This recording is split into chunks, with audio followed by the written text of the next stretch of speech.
on off. So we're live, I think. 13 reactions, 7 comments. Yep. So I'm going to ask if you can hear and see us. If people want to react in the comments, please. Then I'm going to start. So let's wait. Oh, I even see a yasas. That's Greek for hello.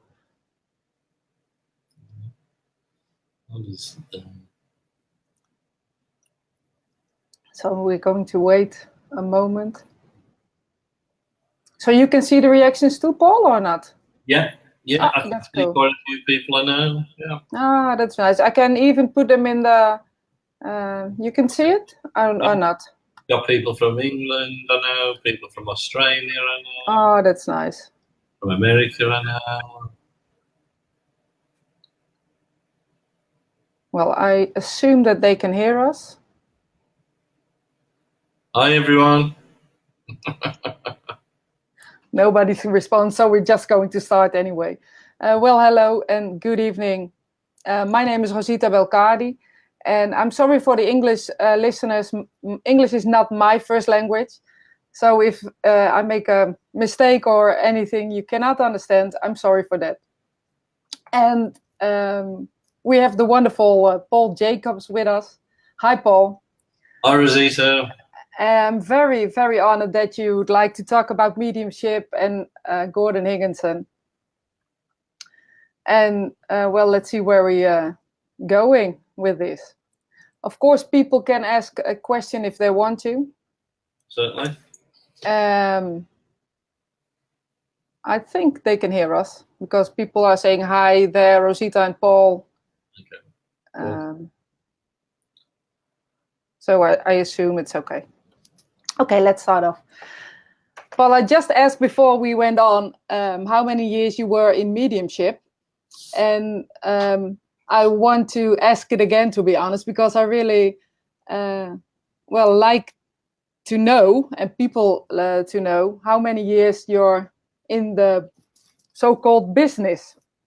Well, I don't mind people knowing my age, so I'm 60 years of age now. I first got interested when I was 25 years of age. I was in development for 5.5 years before I started working in my own right, but then it was only part-time along my normal day job. And then when I was 32, I then started working full-time as a medium. So you developed for 5 years, you said? Sorry? You developed for 5 years before you even start doing anything? Yeah. I can remember right in the early days when I knew Gordon Higginson to say hello with. He did a public assessment through the aura, with the colours in the aura. It's a big seminar. And he said to me, I would be a long time starting. But once I started, I would just go from strength to strength. And from deciding to make the decision to become a full-time professional medium, within 2 weeks, I had invites coming in from abroad. My first 6 weeks invited to be a tutor at the Arthur Finley College, and it just went strength to strength. Not like today, didn't have to promote, do advertising. It was just purely all word of mouth, and it quickly spread, and the bookings came. Yeah. Well, I think that's the way it should be, that people talk about you and then they hire you, isn't it? That's right, but the world's not quite the same today. I can remember when I was working part-time as a medium and on my day job, it got to a stage where I was having difficulty coping with both. And I kept saying to the spirit world, should I be doing this as my full-time work? You know, give me an answer. And I got no answer. So I was getting frustrated because I didn't know what to do. Because I didn't know whether I could survive by with my physical life and keeping a roof over my head by doing this full-time. So got no answer through my own mediumship. So I decided to book a sitting with the late great Glyn Edwards. And he didn't know why I booked the sitting. And anyway, he gave me an excellent evidential contact from my grandfather and my father.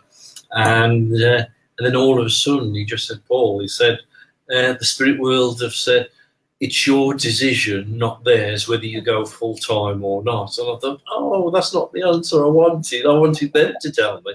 But then he added, but they've said, if you decide to go make this your work full-time, they will always make sure there'll be enough work to provide for your needs.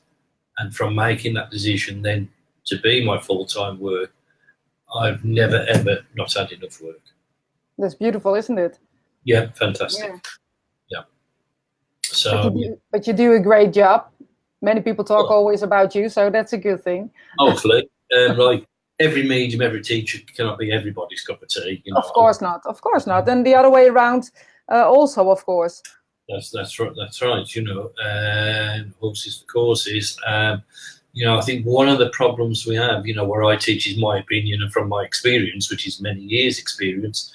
Also, the foundation, the basis of my teaching is based on what I received from Gordon Higginson. But, you know, it's wrong for me to say my way or where I teach is the only way. It's up for the student to find which is the best way for them.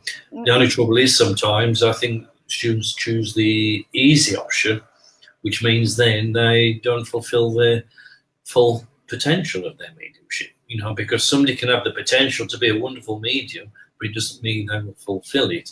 And really, if you're going to fulfill your true potential and to reach that something more with your mediumship, you've got to have it.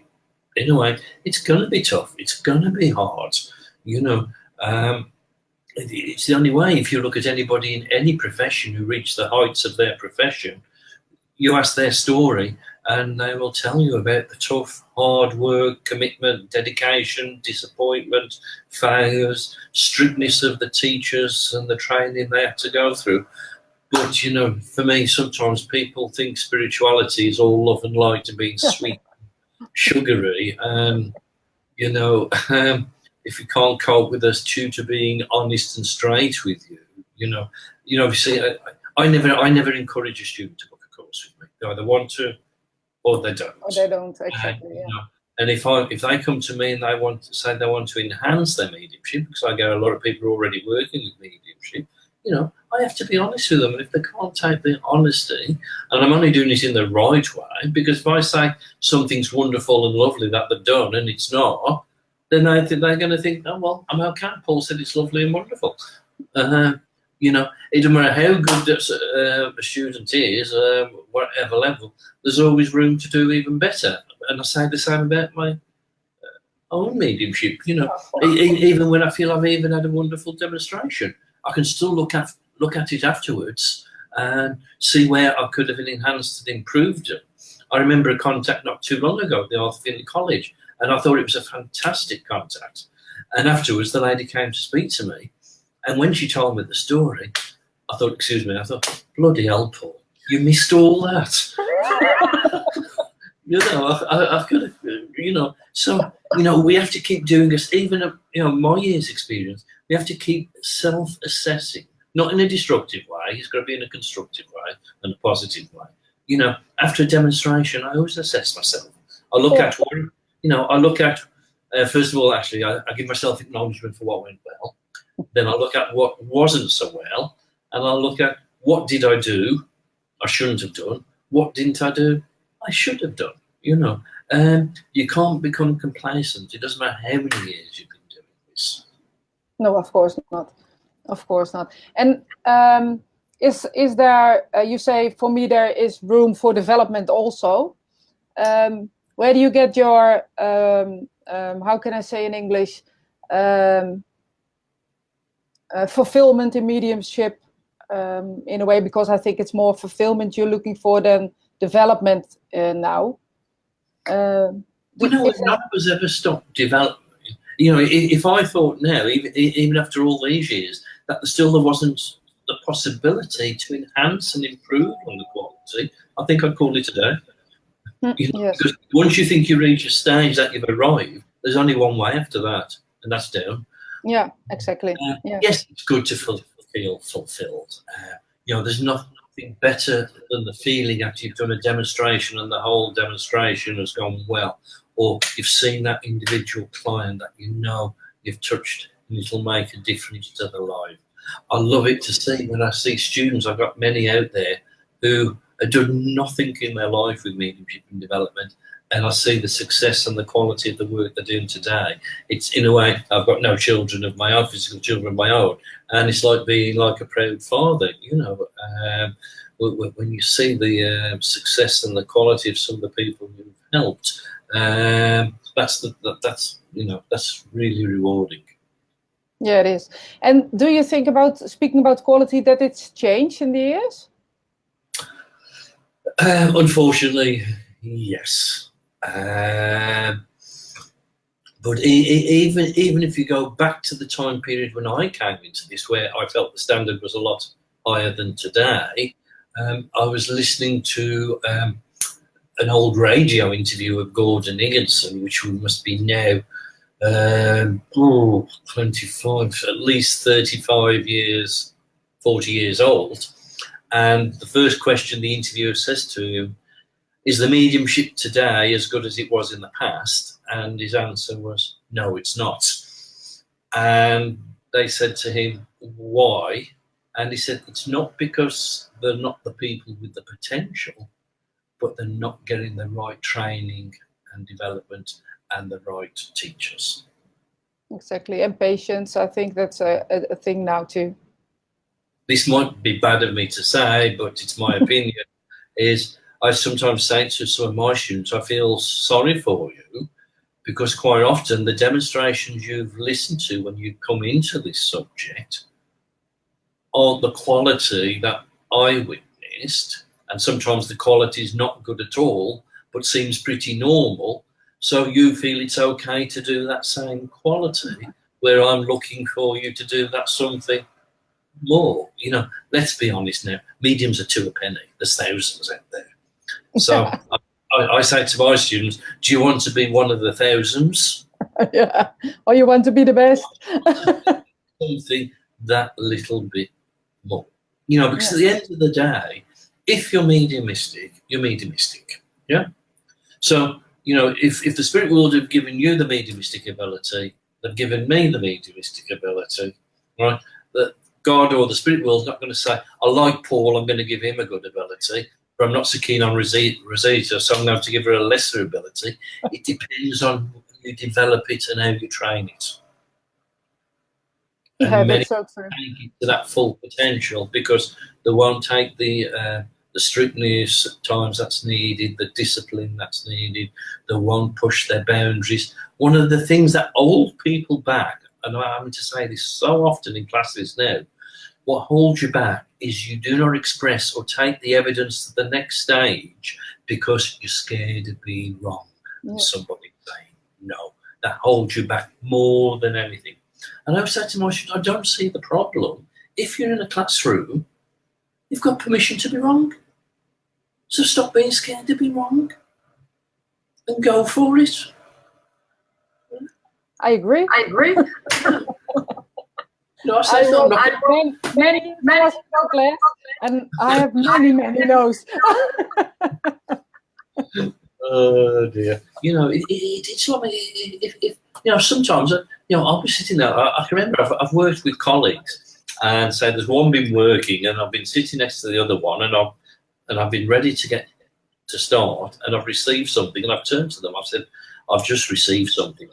This is going to be absolutely fantastic, or I've lost the plot totally. But I've got to trust and go with it. You know, if you're scared to be wrong, then you're not going to express. And actually, I much prefer it when the spirit will give me something different or something I've not had before, because my own mind's not going to make that up and create that.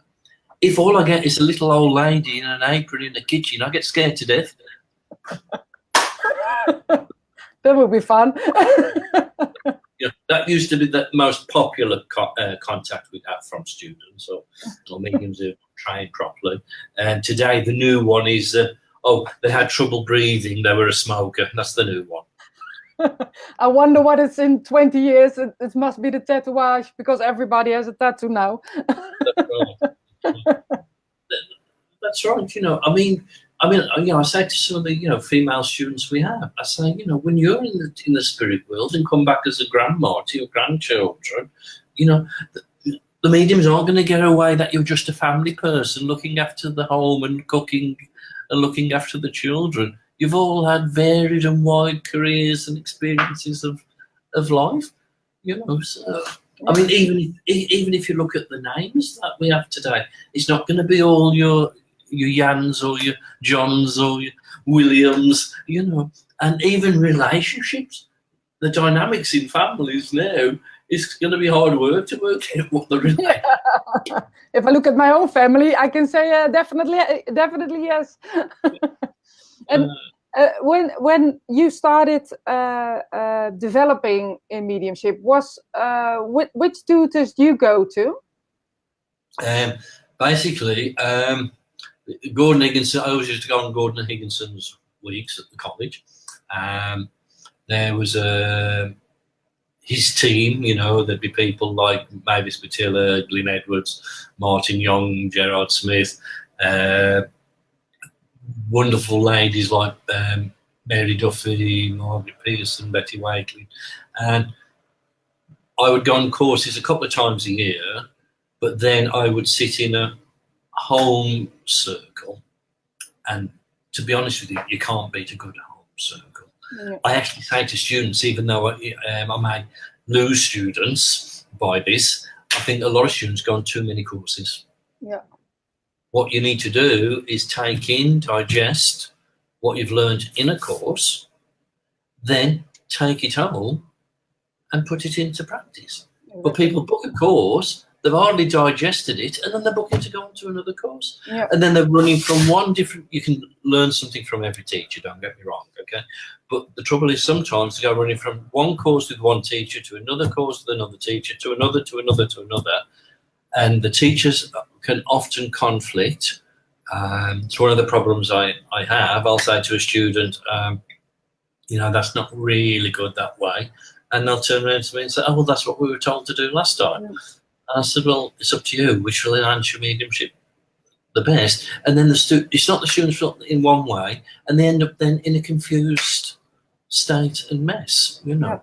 So I think, in the beginning, it's good to experience different teachers. But when you feel a teacher and what they do sits with you comfortably, then stay with that teacher or other teachers that teach from the same standpoint or the same umbrella. Yeah. But also, particularly those who want to do demonstrating mediumship. And this is what I don't understand sometimes. If I wanted to train and develop my demonstrating mediumship, I'd want to see how that teacher demonstrated. Yes. Because what you've got to realise, not that I want anybody to be a copy of me, as Gordon says, you'll only be second best. Try. Yeah. Okay. They've got to keep their own individuality, but in a way, that teacher, the foundation of their training for you is going to be based on their mediumship and how it works for them. Yep. So, if you're happy to be trained by a teacher who throws generic information out to a whole audience and let everybody fight for it, then that's how you'll be trained, I'm making you laugh. But the trouble with me, sometimes it gets me into trouble. I'm too honest with my points of view and understand. No, but that's good, isn't it? But like I say, it's my experience, my opinion. Like I say, I won't be everything to everybody, but sometimes, like I say, as I said earlier, I think people sometimes choose the easy option in their training and development. I've never done this to be in the popularity stakes, Like I say, I don't encourage people to come to me. They come because they want to, and they want to learn that way, and they want to be able for me to push them to reach that full potential and be that something more. And that's what I do, but it won't suit every student. No, exactly. That's right. But also what we've got to look at is the foundation, to the development. When I first met Gordon, and I did my first week at Stansted, I didn't join any classes. I had to learn to understand and know myself, the self-awareness, I had to develop the power that was there of the Spirit within me, and have that power that would bring the gift and the ability to the top surface. And then I know after about 12 months of doing that, Gordon said to me, "You're now ready to begin your training." And in the old days, it was more tutorials also, wasn't it? Or lectures or those kind of things. Then like at Stansted, the Swan and off, whatever places like that. The emphasis on the practical, which I can understand, and I enjoy doing. I enjoy teaching the practical application. That's good with experienced students and whatever, as long as they've done their foundation work beforehand. If I don't understand myself and know myself and cannot look at myself honestly, how can I understand a client, and how can I understand somebody in the spirit world? Doesn't make sense. And it's all soul to soul communication. So it's those three elements within the soul: the spirit, the higher consciousness that survives physical death, and the emotion. And I've got to be able to understand my own feelings, my own emotions. I've got to know my mind. I've got to have a strong mind, disciplined mind, and a creative mind. I've got to be able to work with that higher aspect of the mind and blend with that soul from the spirit world. And I've got to know myself and be able to use those three aspects. But you've got to develop that power. It's not just a power that's outside of you. It's that power that's within you that we've got to develop and strengthen. I remember when, many years ago, you talked about the power. I did not understand what you talk about. And I asked you, Paul, can you tell me what's the power? And you said, well, you learn when you develop and get older.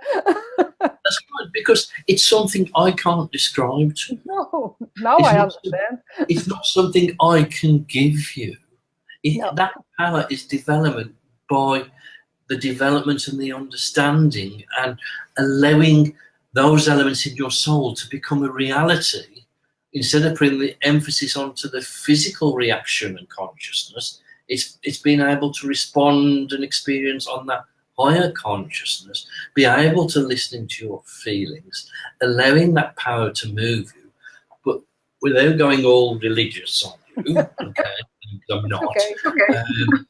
One of the biggest ingredients really is being able to touch and awaken that God point within. I know some people don't like the word God, but it's a universal word. You can use whatever word you want. But that awakening that God point and God becoming a reality within you and a part of you and of your life. That's so true. Is that the secret ingredient? If you never do that, you'll find that the greater percentage of your awareness will be more on a psychic level than a spiritual mediumistic level. It really is. I have to say God's my best friend. And on my website there's a quote where I say God has to be in your mediumship. God cannot be in your mediumship unless God's in your life first. Yeah. That's true. Yeah. So, I'm not talking about having to belong to a religion. I'm not speaking about you have to go to church every week, you have to wear a religious symbol, or have a statue of a particular iconic figure from religion. It's not about that, because it's that something within, and we keep speaking about philosophy, and I do sometimes question and wonder whether there's anything new that the spirit world or any person here can find philosophically. If we really look, we've not listened to the messages we've had over the past 2,000 years. And if we listen to the simple messages from 2,000 years ago or more, when Buddha simply said, the temple of heaven is within, and Jesus saying, my Father and I are one. Yeah. If everybody could take those two things on board and want to develop their mediumship, they would see a change. Yeah, I think so too.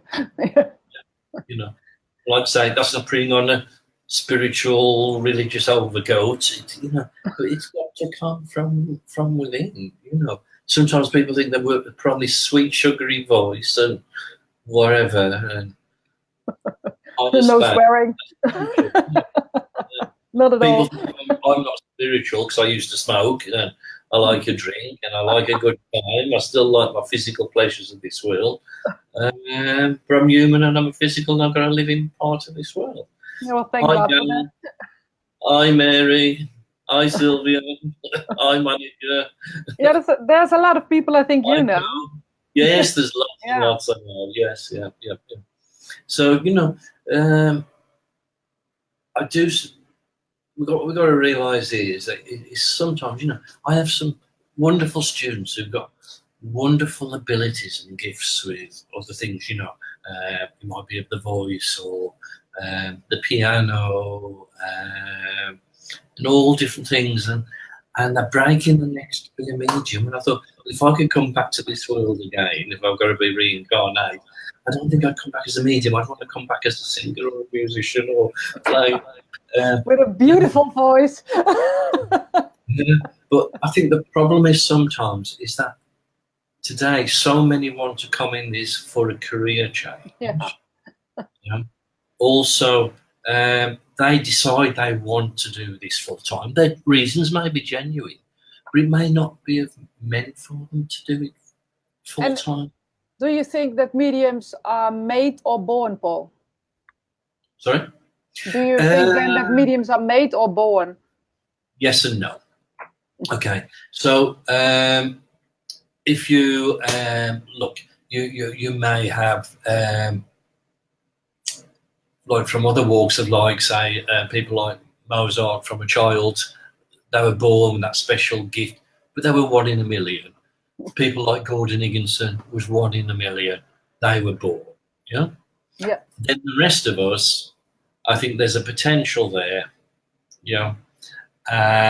but we'll all take it to a different level or a different degree. Yeah, I agree.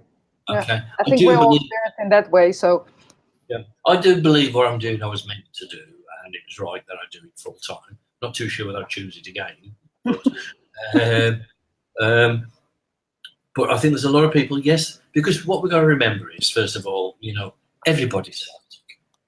Everybody. There's not a person who's not. And there's no limitation to what you can take that to, depending on your mind. If we look at the mediumistic level, we're all spirit, so that means we're all capable of having some type of awareness of the spirit to one degree or another. But then also the mind plays a part. I've seen people who've got a wonderful mediumistic potential and ability, but their mind can't work with it the way it needs to manifest. So, I often say to students, the spirit will can only work with us. They've only got us to use and the makeup of our being. So the emotion is the base point. So if you've got barriers on your emotions, because of past experiences or you don't like people to see your emotions, then you're putting a barrier to the spirit world. Yeah. If you've got a mind that's like a butterfly that flits here, there and everywhere, then your mediumship will be like that. If you're somebody who's got an over-analytical mind, then what you're going to do, you're going to be analysing, dissecting, doubting, everything before you express it, and then destroy the communication before it even begins.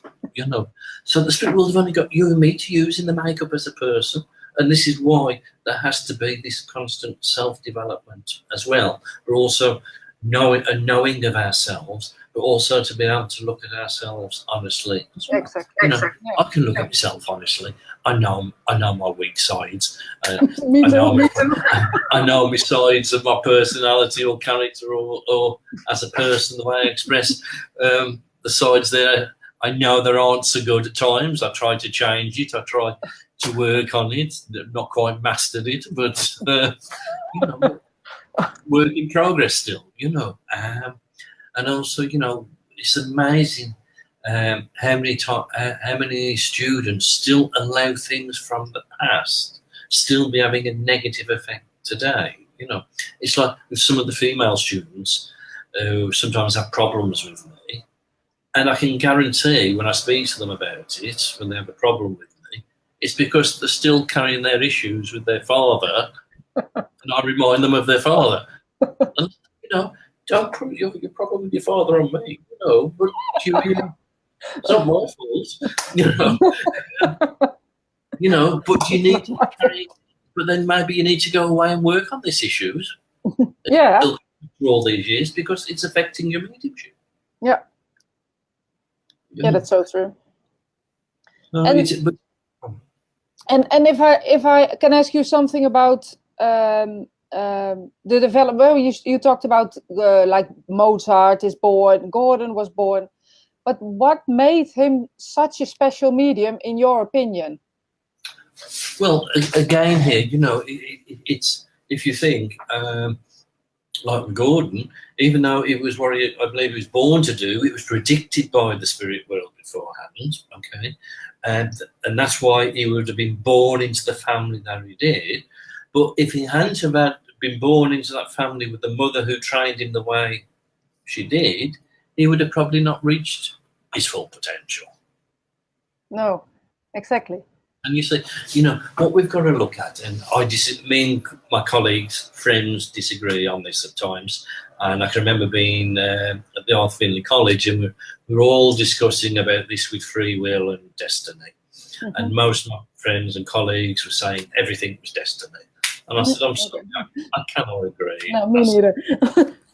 I may as well just be a machine, may as well be a robot. There's no point me having this earthly experience, if that's the case. So I arrived home that night, and next to my bed, I always keep like a Bible. It's not a Bible, but it's like my Bible, book of Andrew Jackson Davis. Oh, yeah, I know that. Yeah.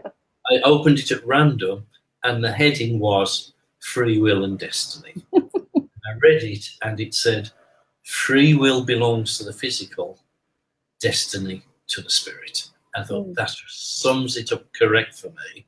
So I do believe there are certain things that happen to us in our physical life that are part of our destiny, but only if it's destiny of the fulfillment of the spirit. Yeah, exactly. And if the destiny is not touched on, would that be an effect? How can I say? Would that be effective for the spirit or for the soul? You think? No, because we're on a eternal, continuous journey. So we'll have to fulfill that journey when we continue on those other realms and levels of consciousness of the spirit world. Yeah, because what we're going to realise, this is the spirit world here and now. You don't have to die to be in the spirit world, and you don't have to die to be spirit. This is just in a way the lowest vibration of the spirit world. Yeah, so there's no barriers. Actually makes me smile because I often keep speaking about uniting two worlds, or speaking about two worlds. It's not true. No. There's only one world. No. But it's world within worlds and world within worlds. It's just different levels of consciousness. Yes. It's, but Gordon was a very strong, disciplined us, he never once told me, once did he tell me I'd done well at something. That was psychometry. And I'm just going off the subject now. No, I know now, if I say to students, right, we're going to do psychometry, you can see the faces drop. And I'll say, what's the matter? Oh, we've done that before. And I'll say, but how well can you do it?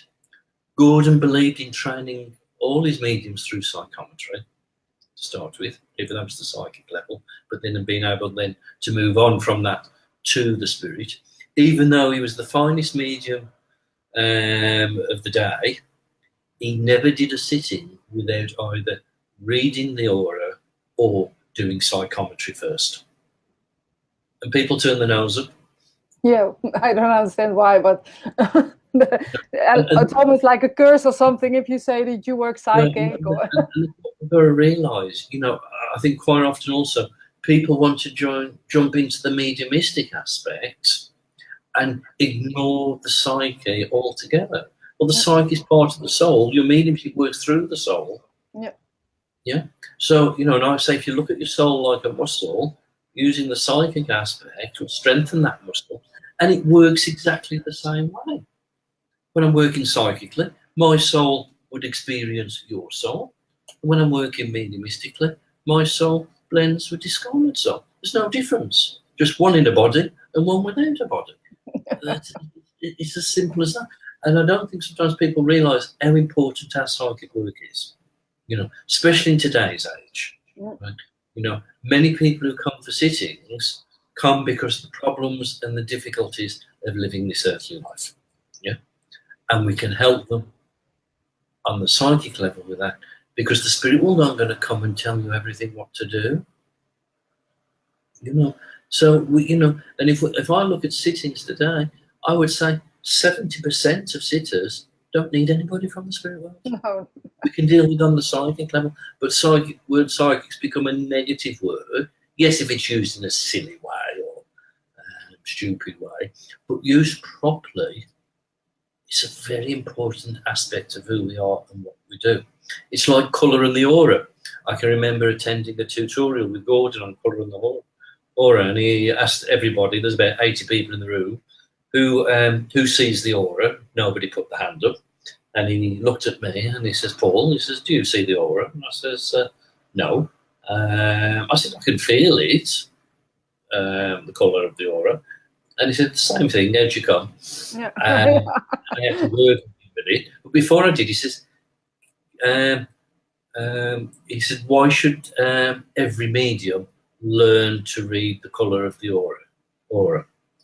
And I stood there, and I was quite shy in those days and pointing this, and I thought, what answer is he expecting? What's he expecting me to say? And I stood there, and there's all this quiet, and he just stood there. I thought, I'm going to have to say something. And I said, it's a very important part of mediumship. And he didn't say anything, and I stood there. And what else is he expecting me to say? And then I said, I don't know what else to say.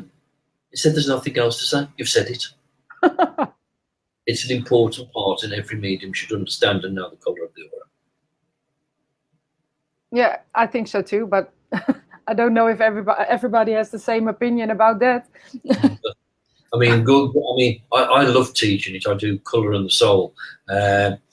Many years ago, I never heard people say it in the past. A lot of people are using it now, but he referred to the aura. I always say the soul emanation. Mm. And, you know, I've developed it over many years, and it's something I like to teach and do. And I think it would be good for anybody who wants to do psychic and mediumistic work to be able to learn and understand and know colour. You know, even times when I'm aware of a communicator from the spirit world, just by the colour light that they come in, I can tell you their personality, the character, what they were like as a person. You know, and it's a very good tool to help young people today. What do you say? A very good tool too? Yeah, I don't know what Johan means. Heal the past and go on. I got no clue. I think it's about when you spoke about the father, that women see a father figure in you, or something. Yeah. I can watch if there are questions. Everybody likes it. Loving what you do, enjoying your wisdom. Love listening, Paul. That you're the best tutor. That's kind of it. That's Joan Devereaux, I think. I don't know if I pronounce it right, but something like that. Paul is the best demonstration medium I've seen, and I did his workshop. He's great. Love his honesty. That's right. You know, you see, and sometimes, like I say, honesty gets me into trouble. But you know, unless we are honest, we're not going to improve the standard of mediumship. You know, I get so frustrated. I love nothing to watch a great demonstration. Don't care who the medium is. But when I go and the whole demonstration, every contact just thrown out to the whole audience, and then you get the body snatchers putting their hands up to claim them, or nobody does, then somebody puts the hand up and says, I can take part of it, so somebody else puts the hand up, I can take part of it. And I'm not saying the medium's not in touch with the spirit world, but my problem is, and I think I watch quite often when I listen to Dems, is how often I see that the contact doesn't go to the right. Go to the right, no. Yeah. if I go back to, forgive me, I'm going back to my very first time I went to the Arthur Findlay College, which I think was in 1984. I'd never been in a circle, done any development, didn't even know whether I was a medium, even though I was having experiences, but I just thought it was the places I was living in were haunted or something. And on the introduction evening, Gordon said, there's no introduction tonight, we're going to start work. And he says, Paul, how'd you come? And I didn't actually go there to train and develop mediumship. Why did you go then? One, I was interested in the subject, just to know about it. And secondly, I was receiving a lot of messages in demonstrations saying, one day you'll be up here doing this. And I thought, they all need the men in the white coats to come and take them away. There's no way I'll ever do this, And so Gordon got me out. And he says, right, I want you to make a contact, Paul. I says, me? I says, I can't do it. I don't know how to do it. And he said to me, just simply ask who's there. I said, I don't know. Ask. He didn't tell me how to ask, but this is why I teach what I teach. Automatically, I didn't ask in words in my head. I went to the depths of my soul, and through my feelings, I said, God, help, give me what this man wants. And just in my mind, the words Dad came. I didn't know whether I was making it up, but I wasn't bothered about expressing because I wasn't bothered about being wrong. So I said, oh, it's somebody's father, somebody's dad. So he said, who does he want to speak to? I said, I haven't a clue, no idea. Ask and allow their power to move you to where they want to go. So went back down, God help, who does this man want to speak to? And as I looked out, I just moved to turn and point to this one lady. I said, the lady there, the young lady from Germany, she was, it turned out. And she says, yes, my dad's in the spirit world. Then Gordon says, and what does her father want to say? He didn't say, give me his physical description, tell me how he died, tell me his personality and character, what's his address, what's his telephone number, what does he want to say? So, again, just went down into my soul and the words came into my mind. I've only just died and I've left a $500,000 in my will. And she says, yes, that's correct.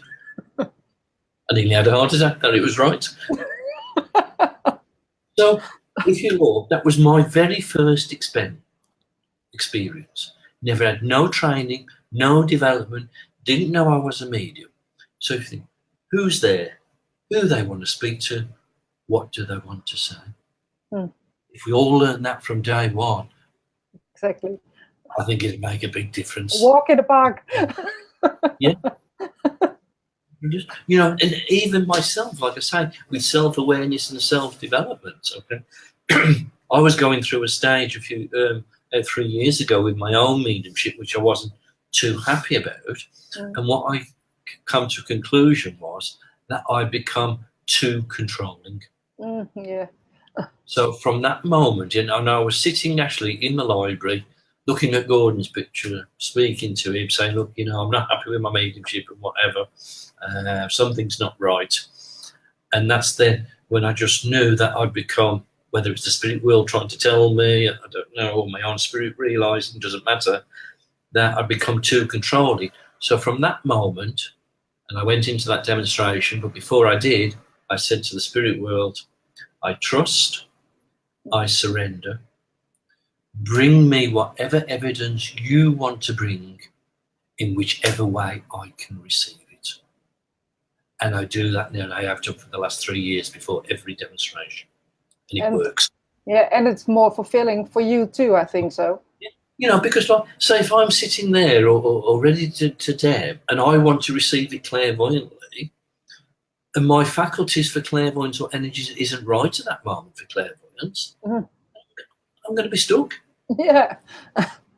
And also it all depends what type of evidence the communicator wants to bring. So the evidence the communicator wants to bring may not be the practical information I can get through clairvoyance. It may be a communicator who only wants to bring the emotional aspect. Then you have a problem. So then we're not going to give the communication, or we're not going to flow or move into that power of the communication the way we should. I just want to just read what somebody just said. Yeah, I saw. Colour. I I've can had a put her in. survey that it's important to have your own feelings and knowledge of colour. My feeling about, for example, blue can be totally different from somebody else. So if What's you my idea? Okay, so I am actually going to have to slightly disagree. yeah. Because I know me, the answer. it doesn't make sense or any scientific aspect behind it if colour can mean anything it wants to mean. Yeah. And I can actually remember being in the south of England when Gordon was doing a tutorial there on colour, and he did this reading of this young man, and we all saw what colours, and Gordon was speaking about this particular colour green that was in his aura and told him what it meant. And on the way home driving, I said, how did you know that meant that in that person's aura? And he said, if you see that colour green in a young person's aura, it has to mean that, it can't mean anything else. So what we've got to look at is one colour means many, many things. It depends whether you're going into the positive aspect of it, the negative aspect of it, whether you're looking at it on a spiritual level, mental level, emotional level, or physical level. I often do on my courses with colour when I'm working with other tutors, I'll get another medium to choose a person in the audience, tell me the colours. They won't tell me who the person is. Then I'll do the reading on those colours, not knowing who the person is, by using my knowledge of the colours. Colours, yes. To try and show you that, you know, colours do have to mean. And there's a lot of people teaching colour now, even tutors at the AFC who I've trained, and all who use this Biagio, who you know here, he trained in with the Jose. There's other guy mediums at Stansted, several who I've trained, and they all use the foundation of the meanings I've given them, and it works for them all. Yeah. One medium may have found a meaning to a colour I've yet not discovered, or I may have found a meaning to a colour that another medium's not discovered. But what I'm saying is, if a meaning should come under the blue umbrella, we can't put it under the red umbrella. No. Oh, okay, could be wrong, but that's my strong conviction and opinion.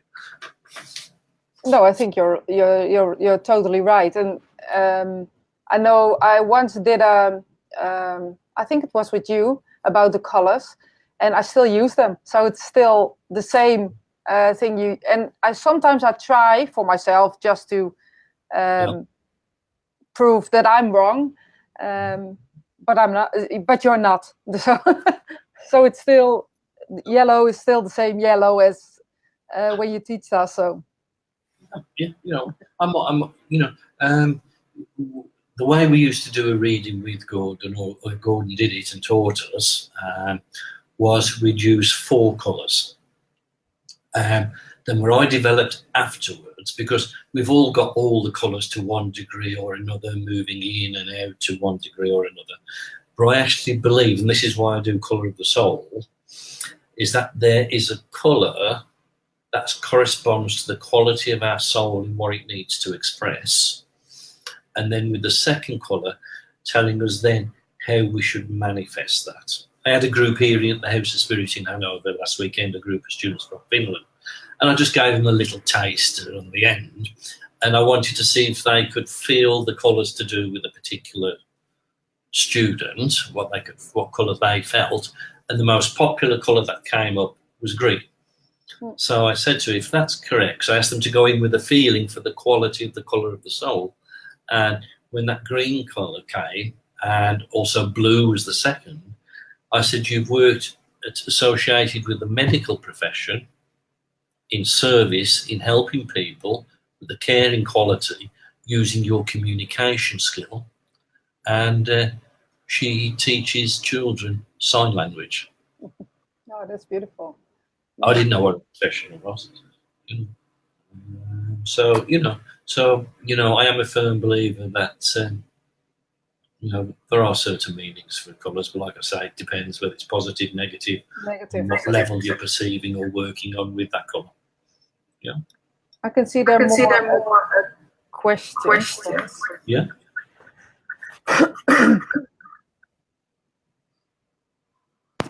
I'll kind of put it up so maybe you can read it better. Paul, what do you think about someone's gifts I was just looking at that one.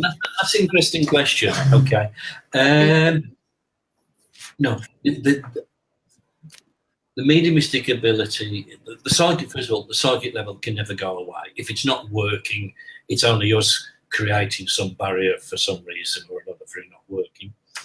What I have seen, and also Gordon Saturn spoke to me about this, I'm not going to mention names, I'm going back many years ago now, I'm going 30 odd years ago, so it's nobody of today, all right, so okay. And he said, Paul, you can see that money and fame had become their main driving force.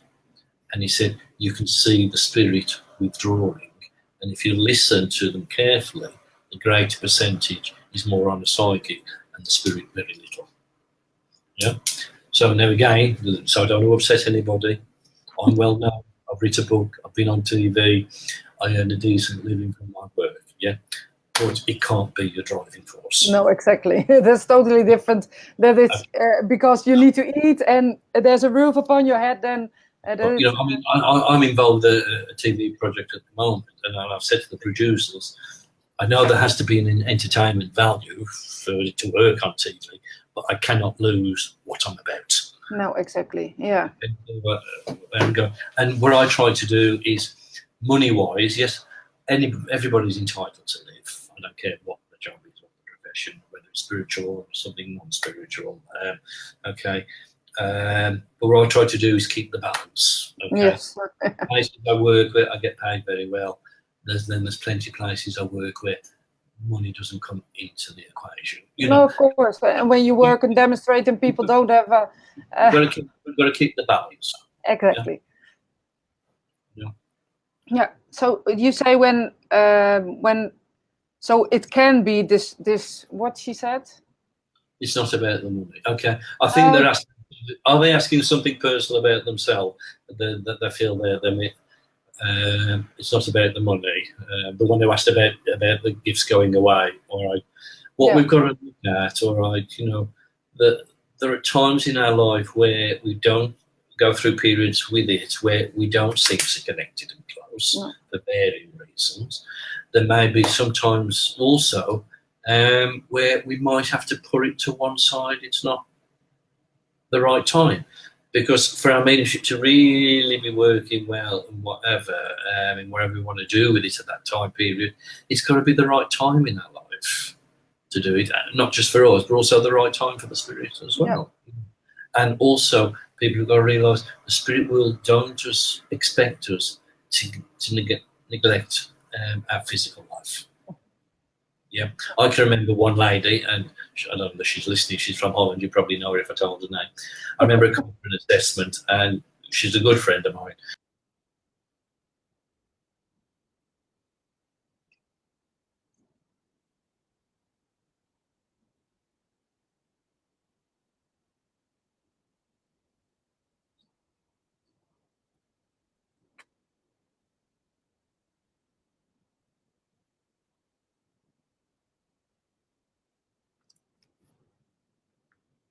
Oh, en toen was hij weg. Dus ik weet niet wat er gebeurt, maar volgens mij horen jullie mij nog wel. Ah, you're up again. Where did you go?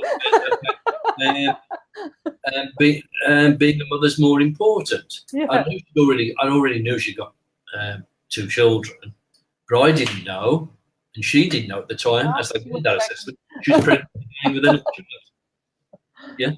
And after, I used to often go and say to a few young women with their assessments, go away and have your children, then come back. Yeah. So in the spirit, we don't expect us to neglect our physical. And I see people do that. Then they blame the spirit world afterwards oh, the spirit world, I did this for the spirit, I did that, and they destroyed my relationship, or I lost my home, because I hadn't got enough money to live up. The spirit world haven't asked them to do that. They've neglected that. I did the same thing myself.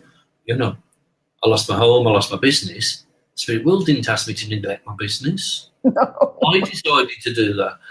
You know, no good blaming them afterwards.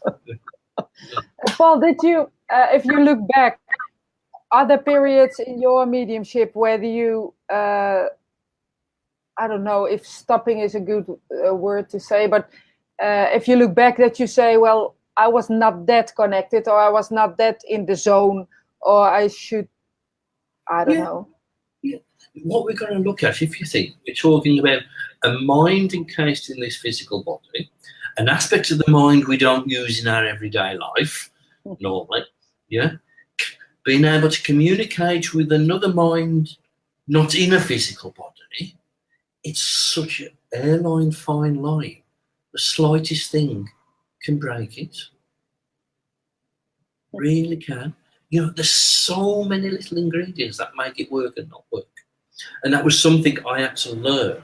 You know, all I hope is in a demonstration that I've touched one person and made a difference. It's great if the whole dem has gone well, because I can remember my first demonstration, and Gordon did the address and I did the dem. Afterwards, he said, are we having a cup of tea? I said, yes. He says, go and make it. So I went to make the tea. He sat me down for an hour and told me everything I'd done wrong. But then he added, but always remember, it was all worthwhile for that one contact. That's beautiful, isn't it? As long as you've touched one person and made a difference, that's all that matters. You know? And also, again, even with private sittings, and especially when you start having this as your living and you've got to do so many to earn a living, you know, I nearly destroyed myself because I was expecting every sitting had to be top of the tree. And I had to learn that wasn't possible. It wasn't possible. Of course not. But now also, you know. You know, one, I'm not going to be the right person for every communicator. And two, for that particular recipient, you know, for some reason, I'm just not the right medium. And you know, when I used to travel abroad, where I used to have to do like 5 days of sittings, you know, you're talking 40 sittings. Well, they can't. You know, there'd be so many that would be excellent. There'd be so many that would be very good. There'd be so many that was good. There'd be so many that was average. Be one or two, I think, you scrape the barrel. And there'd be one or two, I'd say, well, I'm not happy. I don't think you're happy. Let's call it a day. Yeah. I'll arrange a sitting with you with another medium, or we can try again at another day. And I realise I can't be everything to everybody. You know, and there are times we are going to allow everyday life things, what we're dealing with in our own life, affect us. I can remember this one day, a whole day of sittings. There were people who were really needing psychic sittings, not evidential, and everyone was relationship problem. And I sat there and I thought, they're expecting me to sort the relationship problem there. I can't even deal with my own. You know, so, you know, and this is why we've got to be honest, but, you know, again, we've got to do it in a positive, you know, we could destroy ourselves as well. And there are times when the sitting doesn't go well, or even a contact in a demonstration. Nationally, it's not my fault or the spirit world, it is actually the sitter and recipient. Yeah, I can't blame them, you can't put it on them, you know. I've got to just do my best to get through the difficulty and the problem, you know. Of course. You know, so none of us, and I deny, you know, when I first went to Stansted to work as a tutor, because I was probably one of the first new tutors that'd been for about 10 years, and I nearly stopped going because I'd hear all the other tutors saying every sitting they had was marvellous, everything they taught, everything in the class was marvellous, and I started feeling insecure. I used to think, of course, well, everything I do is not marvellous. Maybe I'm not good enough, or maybe I shouldn't be working here then. You know, and I can be honest, that's what I mean, I can be honest with myself there, you know, and we've got to be. It's the only way. Okay, I can see another question from Amy. Another question where you sitting in a small group every week, how does that work? How many messages can you give to the same people? Okay. Lucky enough that my regular group were all people I had about 8 people in the 70s and 80s. So they all knew lots and lots and lots and lots and lots of people in the spirit world. You know, so if there was 9 or 10 people there, that's 1,000 people easily in the spirit world. Also, you did exercises where you didn't know who you was working, where there'd be blindfold, no voice, so you didn't know who you were working for. So there's plenty of ways. Yeah, plenty of work. You can go on for years and years and years. Yeah. And from that question, I was thinking about Gordon was trained by his mother, of course. Yeah. And he never, every week he has to train again with maybe psychometry or maybe with colors or so many people the same, I think, who came. Yeah, but also she'd bring him down to the church, and there'd be all the members from the church, so there'd be quite a lot of people. But she used to bring him into the church, blindfold, cotton wool in his ears. Oh. He wasn't allowed any yeses and nos, and then he would be taken out and wouldn't be told whether he was right or wrong afterwards. And I can remember him doing that to me with psychometry when we used to go on holiday every year, and he would bring little articles packaged, and he would give us the package. We couldn't open it to see what was in it, and we would have to do a psychometry reading on this package, and afterwards he wouldn't tell us whether we were right or wrong. And people, sometimes when I tell students that, they say, "Oh, that's hard, that's terrible." I say, "No, what it did, it learned us to trust." Trust, yeah, exactly. And that's one of the big failings in holding people's mediumship back. They don't trust enough. No, exactly. I totally agree with that.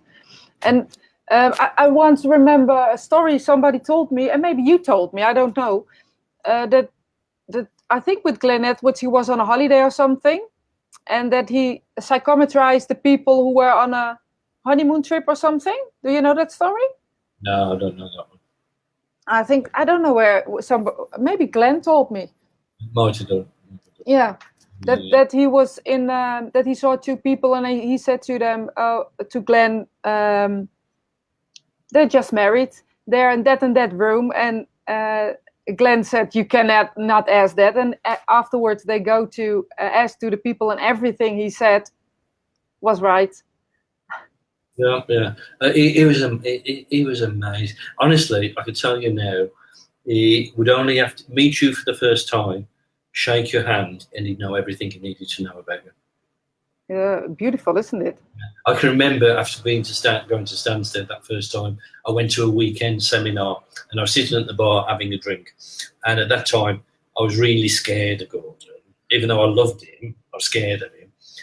But because he was such this brilliant medium, I was scared of him knowing what he might know about me and my life, the things I've done and what I'd been like. And he came walking up to me at the bar and bought a drink, and he looked at me and he said, "Paul, why is it every time I come anywhere near you, your auric field closes up like a book?" And he looked at me and he smiled. He said, "There's no need. I know everything I need to know." And I thought, well, if he knows everything he needs to know and he still wants to talk to me, then stop worrying about it. Throw your aura out. He was, honestly, he could have. I'll be honest with you, over the years, I've had to put up with a lot of problems I've had in actually the world of mediumship and spiritualism. It's actually been through people's jealousy of the friendship and connection I had with him. So many people, yes, and they couldn't understand why I was so close to him, why he was so close to me. The thing was, I made a promise to the spirit world and to God, I would never use the friendship for his mediumship. I took what he gave and offered, but I never ever asked him for a sit-in. I never asked him for anything. But also, I treat him as a man as a person. Exactly, as a friend. Yeah. For a spiritual overcoat, I'll be myself with him. When he used to ask questions, a lot of people would be like wanting to give him the answer he thought he wanted to hear, and I'd give him answers I knew he wouldn't want to hear. As a friend. Yeah. And that's why we had such a good friendship and relationship. I'll be honest with you, I don't think if I hadn't met him in the beginning, I don't think I would have stayed in spiritualism. No? No.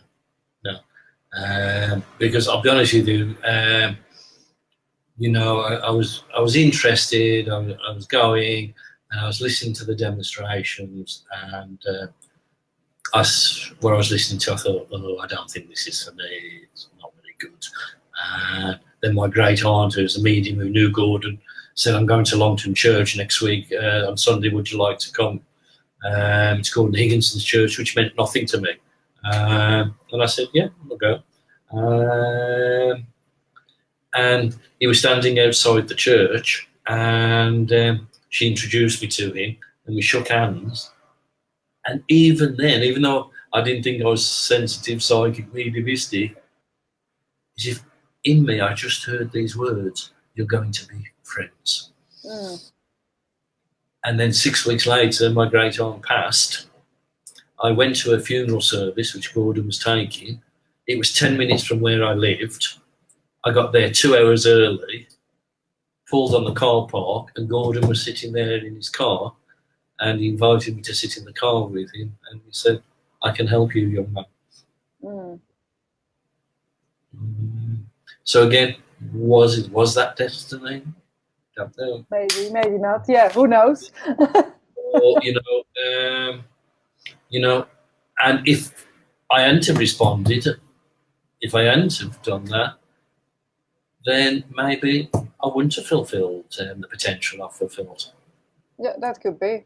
But you never know. Never know. No. Maybe know a little bit more when it's time to throw off this overcoat, this physical. Looking forward to it. Any more questions there? Yeah, I can see this. I think Cynthia is saying something Italian. I speak Greek though, but don't speak Italian, so I'm going to try. Grazie per condividere queste tue esperienze. I think she said thank you for the... something like that. And wonderful advice. Do you still, Sander Wijngaarden ask, do you still see soldiers gathering together to make this world a better place? Yeah, definitely.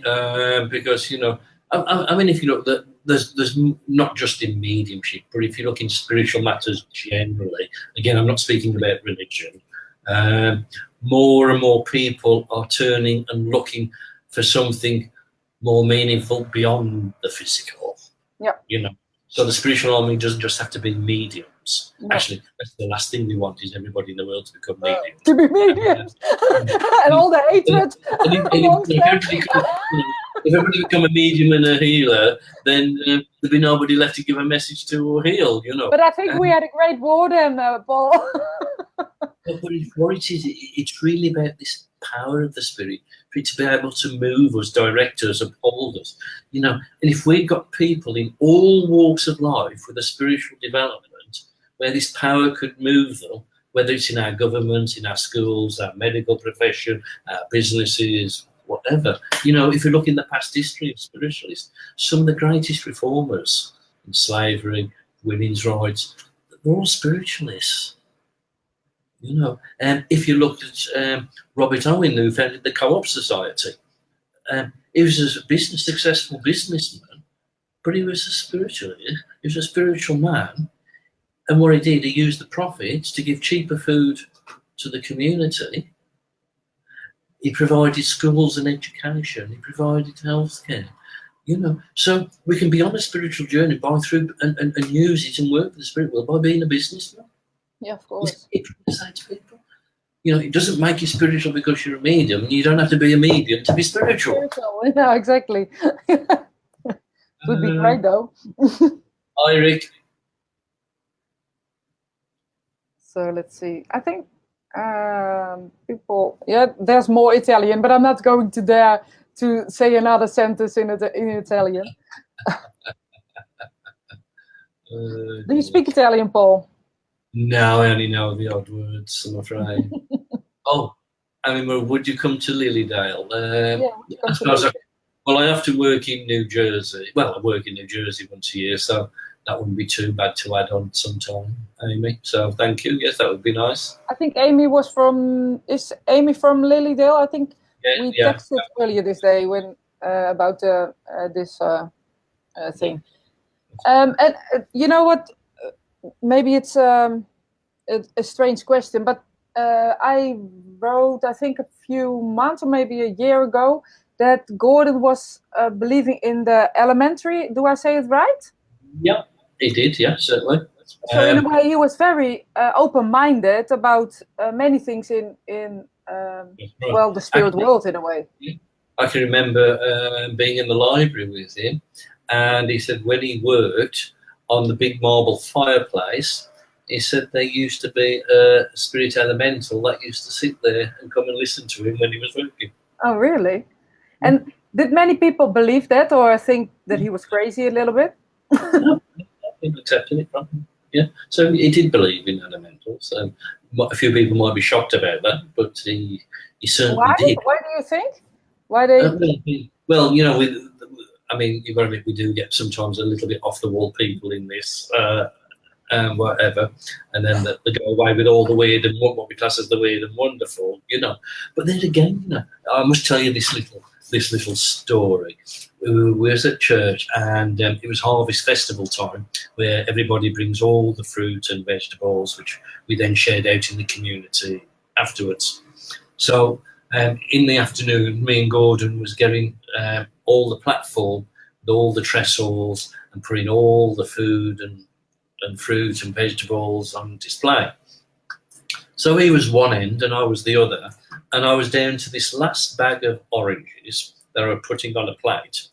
And every time I put the last orange on the plate, they would all fall off.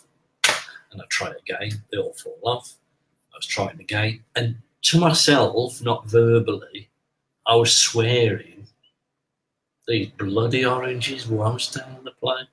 And I was only saying it inwardly. All of a sudden, I heard Gordon say, Paul, and I turned round, and as I turned round, he came walking over, and he says, Paul, he says, that's seeds of God.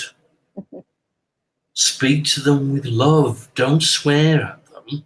And he took this last orange, placed it, and they all stayed there perfectly. I never look normal to an orange again now. You know, but also you've got to remember, I mean, Gordon, it wasn't just the demonstrating medium, the sitting medium. I mean, he was one of the finest trance mediums, last of the great physical mediumship.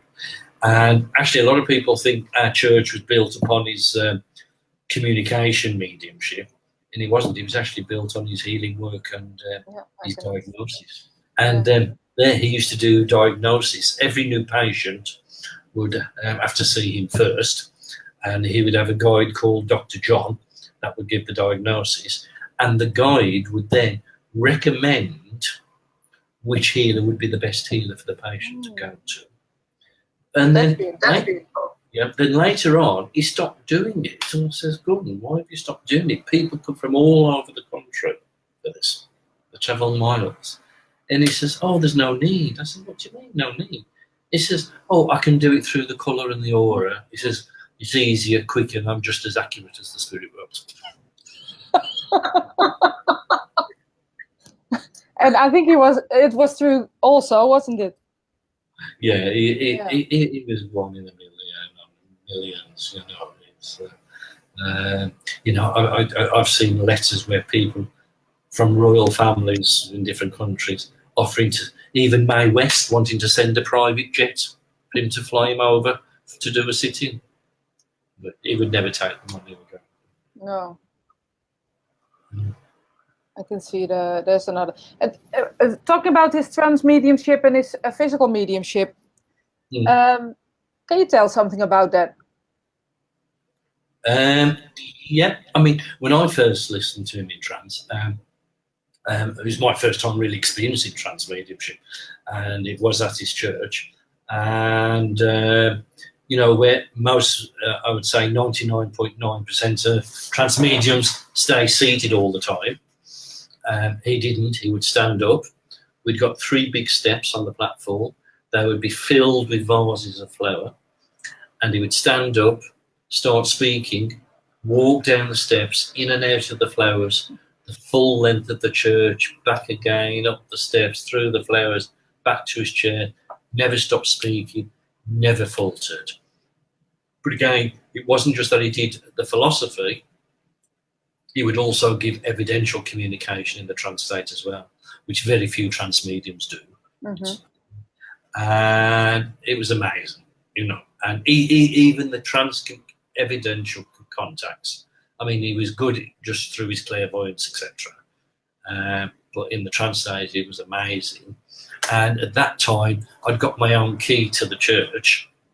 So after everybody went home, I thought, was that real? Was he cheating? So what I did, I sat in his chair on the platform, and for 2 hours, I practiced trying to stand up, walk down the stairs. Your eyes closed. I couldn't do it. How many vases did you broke? That's how skeptical I was of everything. You know? Yeah, of course. So really, you know, for me, okay, some people might say I'm biased, but you know, I was lucky. You know, really, the first evidential contact I ever had in a demonstration was off Gordon. The first trance demonstration I ever listened to was Gordon. The first physical mediumship I ever listened to was Gordon. So I was spoiled, really. And the trouble is, I measure everything by that. And that's probably one of my faults. But even my own mediumship, you know, because, you know, I put myself here, you know, even if I look at some of the wonderful mediums that was around him at the time, like Betty Wakelin, you don't hear the names mentioned, Mary Duffy from Scotland, Margaret Pearson from Scarborough. Their demonstrations were amazing. There was no showmanship. They were just what I call ordinary, everyday housewifey ladies. They just give it you as you got it. You know, I can remember Margaret Pearson. Last time I saw her, I took my mum. My mum had the first contact. She just said, "Come to the lady there next to Paul. I've got 2 husbands here. One manufactured shirts and the other was on about his wallet. Well, my father had his own shirt company. And on the way to the church in the car, me and my mum were arguing who had my stepfather's wallet. No messing about, oh, there's a man here about this, oh, yeah. Oh, there's a lady here, she was really loving and family. Yeah? That's all my mum needed. Yeah. And they would do, you know, sometimes demonstration at the contacts come like private sittings. These ladies would do 15, 16, 17 contacts. Yeah. They would travel from one end of the country to the other on the bus, on the coach, on the train, week in, week out. Just to serve. For a cup of tea, a biscuit. And if we're very lucky, they might occasionally be given a $5. Yeah. I think that's a great knowledge for all the mediums who work now to take that on. That's what I said, please. I'm not disputing or anything. I earn my living from this, and I do. But yeah, no, of course not. I still try to give churches and other charities where money doesn't come into it. You know, of course. You know, you got to keep the balance right between the two. Exactly. So I'm not criticising because I'd be an hypocrite about it if I did by saying I earn a living from it. But it's getting keeping that balance right. You know. But you know, but even with trance mediumship, some people might not like this, particularly those who are interested in trance. I was listening not long ago to an old tape recording of Gordon's lecture on trance, and his opening statement was, "Most trance mediums are not trance mediums." He said they might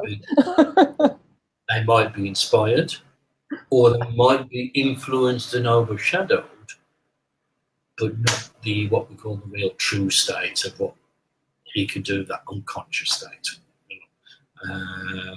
And the trouble is, it's very difficult to prove trance. Yes, it is. you know.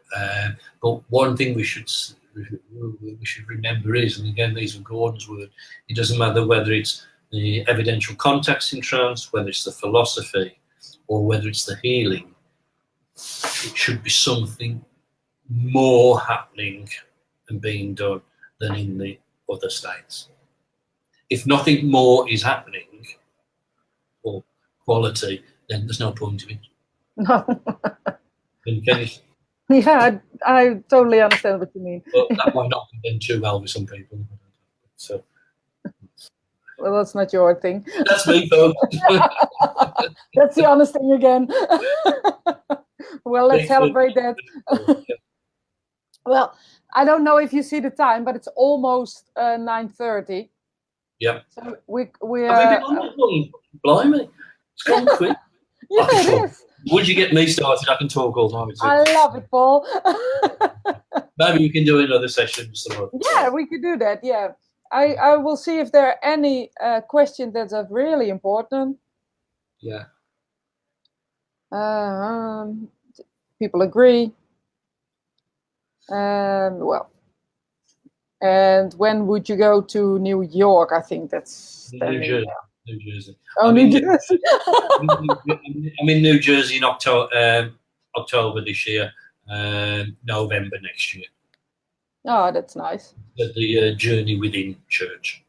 Ah, well. And I probably know the lady who runs it, Janet Noavik, but she's been associated with Lilydale. Oh, that's what she has. Lilydale is in New Jersey. Well, yeah. Oh, I got no clue. Well, I'm going to wrap it up. Okay, I've enjoyed speaking to you and talking to you and sharing. I love sharing the experiences and the memories also. Hope I haven't bored you, those who joined us too much. It was really nice. It was really nice too. And I always love your passion, and you call it your honesty will kill you, but I will say it's your passion that speaks from your soul, and I really enjoyed listening to you. You can see, I'm saying myself, you know, you can see the joy I still have when I speak about it. And Gordon always said, Paul, once the joy goes out of it, call it a day. Yeah, exactly. And I say to some students, I watch your fantasies. I said, and I can't see any joy in them. You're only in the beginning. Look as if you're enjoying what you're doing. Yeah. I don't understand that either. I might do an exercise I've done for 30 years, time and time again, and I still get excited about it. Yeah, of course. That's why we love you so much, Paul. Okay, thank you for your time. Thank you for all the trouble. Thank you for helping set this up, because I'm like a dinosaur with the computer. But we managed. We're not going to speak about that now. Okay, big up there. Okay. Okay, thank you, Paul. Good night. God bless everybody. Wish everybody well on your journey, but enjoy your journey. Remember, sometimes it's difficult. Sometimes you'll think you're going backwards. But it's all part and parcel of it. Okay. That's beautiful. So wish everybody well. All the best. Take care. Bye-bye. Lots of love.